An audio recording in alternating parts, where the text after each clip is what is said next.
Jadi untuk obatnya itu kita lihat dari jenis batuknya dulu. Jenis batuk itu kan ada dua. Nah, ada yang berdahak sama yang tidak berdahak. Bedanya kan di... Halo teman-teman, kembali lagi di channel Kak Anita Wijaya bersama Anita Wijaya, seorang apoteker yang telah bekerja sebagai kepala instalasi di salah satu rumah sakit swasta yang ada di Surabaya ya. Iya, betul. Iya, Kak Anita sudah lama nggak jumpa nih, gimana kabar? Iya, sehat. Oke, akhir-akhir ini lagi sibuk apa nih Kak Anita? Sibuk kerja aja sih, Oh, sama kerja. bikin video. Betul. Oke, hari ini kita mau membahas apa Kak Anita Wijaya? Hari ini kita akan membahas mengenai batuk. Waduh, batuk. Iya. Batuk ini trending sekali ya. Iya, karena mungkin penyakit yang sering dialami oleh dari semua kalangan umur itu pasti pernah batuk. Dari yang baik anak-anak sampai kakek-kakek. Nah iya, benar sekali. Batuk itu kenapa Kak Anita Wijaya? Iya, batuk itu jadi adalah respon tubuh. Jadi ketika ada sesuatu zat asing yang menghalangi saluran nafas, itu respon tubuh itu pasti akan mengeluarkan benda asing itu dengan cara batuk. Oke, batuk itu tapi kan nggak selalu melulu karena ada benda asing Kak Anita Wijaya. Iya. Bisa jadi karena alergi, infeksi bakteri juga bakteri, bisa. virus. Ya. Lalu hari ini yang mau kita bahas Yang kita bahas adalah dari obatnya. obat batuk ya berarti. Iya, betul. Jadi untuk obatnya itu kita lihat dari jenis batuknya dulu. Jenis batuk itu kan ada dua. Nah, ada yang berdahak sama yang tidak berdahak. Bedanya kan kalau nggak berdahak berarti memang nggak ada dahaknya. Sebutannya itu batuk yang non produktif. Batuk kering bukan? Ya, betul, batuk kan jadi cuma tok tapi enggak. Nah, kalau berdahak kan biasanya bunyinya grok-grok ya karena ada dahak. Kalau batuk berdahak itu sebutannya batuk yang produktif karena dia menghasilkan sesuatu di sana. Nah, Lendir ya. ya lendir. Nah, untuk terapinya itu beda antara yang berdahak sama yang tidak berdahak. Kita bahas yang berdahak dulu ya. Jadi Yang berdahak dulu, oke. untuk batuk berdahak itu terapinya itu biasanya dengan obat-obatan yang golongan ekspektoran. Oh iya, Pasti pernah dengar kan? fix ekspektoran. Nah, berarti itu untuk batuk berdahak. Nah, ekspektoran itu fungsinya adalah dia membantu untuk dahaknya itu mudah keluar. Contoh dari obat-obatan yang mengandung ekspektoran ini adalah yang bahan dasarnya itu ambroxol atau glyceryl guaiacolat. Biasanya kita sebutnya GG. Nah, dua zat aktif ini itu berfungsi sebagai ekspektoran. Golongan obat yang kedua yang digunakan untuk mengobati batuk berdahak itu adalah golongan mukolitik. Nah, mukolitik ini dia itu mengencerkan dahaknya. Jadi kan ada dahak yang biasanya itu kental. Nah, itu diencerkan pakai mukolitik. Tujuannya apa? Biar juga mudah dikeluarkan. Nah, obat yang golongan mukolitik ini contohnya adalah asetilsistein atau bromhexin biasanya. Sekilas mengenai obat-obatan yang digunakan untuk batuk berdahak. Mungkin ada yang ditanyakan atau dibingungkan? Kalau saya batuk itu kan nggak enak di sini. Iya. Biasanya itu saya akali pakai tolak angin atau pakai sesuatu yang min gitu loh. Oh iya. Supaya ininya lebih plong gitu. Itu gimana Kak? Bisa saja. Jadi gini, kalau batuk itu kan gejala ya, gejala dari suatu penyakit. Pengobatannya itu simptomatis, jadi hanya untuk mengurangi gejalanya saja. Nah, yang min itu biasanya itu untuk melegakan tenggorokannya. Kalau batuk kan biasanya sesek ya, susah nafasnya. Nah, golongan yang tadi itu melegakan tenggorokannya. Tapi tidak mengurangi gejala.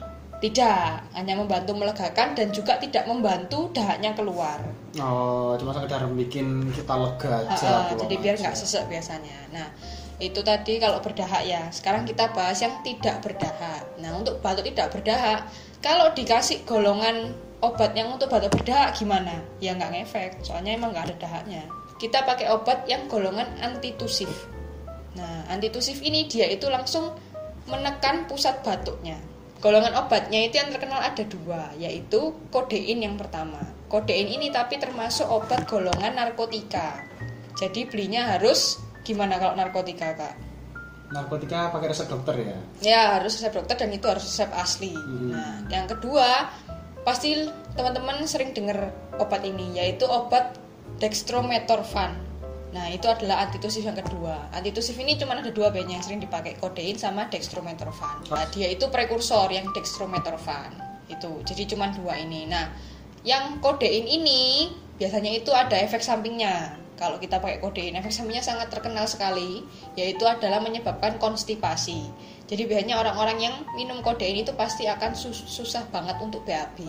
Itulah sekilas mengenai obat-obatan yang untuk batuk tidak berdahak. Nah, sering kan kita jumpai di iklan-iklan TV misalnya. Nah, itu obat batuk yang langsung mengandung antitusif sama ekspektoran. Pasti pernah lihat iklannya kan? Ada yang ini obatnya langsung mengandung antitusif dan ekspektoran. Nah, apakah bisa? Nah, berarti kalau ada obat itu digunakan untuk orang yang batuknya berdahak karena dia ada ekspektorannya. Nah, jadi orang yang ekspektoran, logikanya kan kalau dikasih antitusif kan langsung ditekan batuknya. Jadi kan dia nggak bisa batuk. Padahal dahaknya harus dikeluarkan. Nah, apakah nyambung? Maksudnya, apakah obat itu masuk akal? Nah, ternyata masuk akal. Jadi di handbook yang saya baca, Handbook of Non-Prescription Drug itu bilang kalau misalnya orang yang batuk berdahak itu bisa dikasih antitusif dan ekspektoran bila batuknya itu udah sampai mengganggu pasiennya. Jadi misal pasiennya nggak bisa tidur, otomatis itu harus dikasih antitusif karena untuk menekan batuknya, jadi pasiennya itu bisa istirahat. Menekan pusat batuk supaya pasiennya tidak batuk, dan ada ekspektoran supaya mengeluarkan lendirnya. Iya. Kalau pas tidur berarti nanti keluar lewat mulut air liur gitu. Bukan. Miring gitu. Enggak, jadi ya mungkin kalau pas tidur ya nggak keluar soalnya nggak batuk. Tapi kan ekspektorannya kan membantu dahaknya itu. Kalau ada dahak kan pasti kita kan nggak enak kan, pasti mau nggak mau kan pasti membatukkan sesuatu. Nah, jadi ekspektorannya itu untuk memudahkan keluarnya dahaknya, antitusifnya menekan batuknya karena batuknya mungkin sudah terlalu nggak wajar ya. Jadi sampai nggak bisa berhenti gitu, makanya itu baru dipakai kombinasi yang antitusif sama ekspektoran. Jenis penyakit apa Kak yang bisa batuk kering dan batuk berdahak secara bersamaan? Nggak bisa kalau batuk kering dan batuk berdahak bersamaan. Nah, yang tadi khusus kis-kis itu untuk orang yang batuk berdahak tapi dia batuknya itu ngiklik, bahasa Jawanya kan ngiklik, maksudnya parah sampai gitu. Parah. Nah, itu perlu antitusif karena biar dia orangnya itu nggak batuk terus. Kita kalau batuk lama kan capek tuh ya. Oke, jadi kita recap ya. Sebenarnya simple ya batuk ini ya ternyata ya. Satu, kalau batuknya berdahak, obatnya ada 2 macam. Ya, yaitu ekspektoran dan mukolytik. Contoh mereknya Kak? Contoh mereknya saya sebut bahan aktif aja ya. Kalau yang ekspektoran itu Ambroxol atau Glycerin Guaiacolat.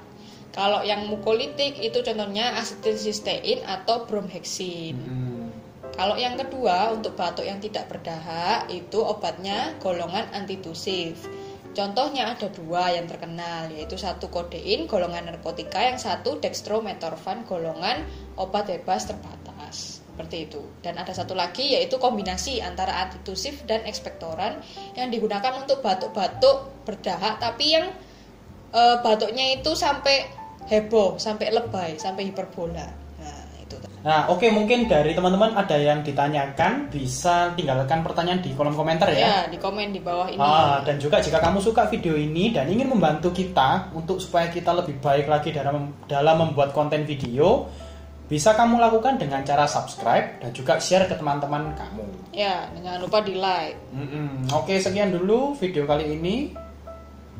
Sampai jumpa.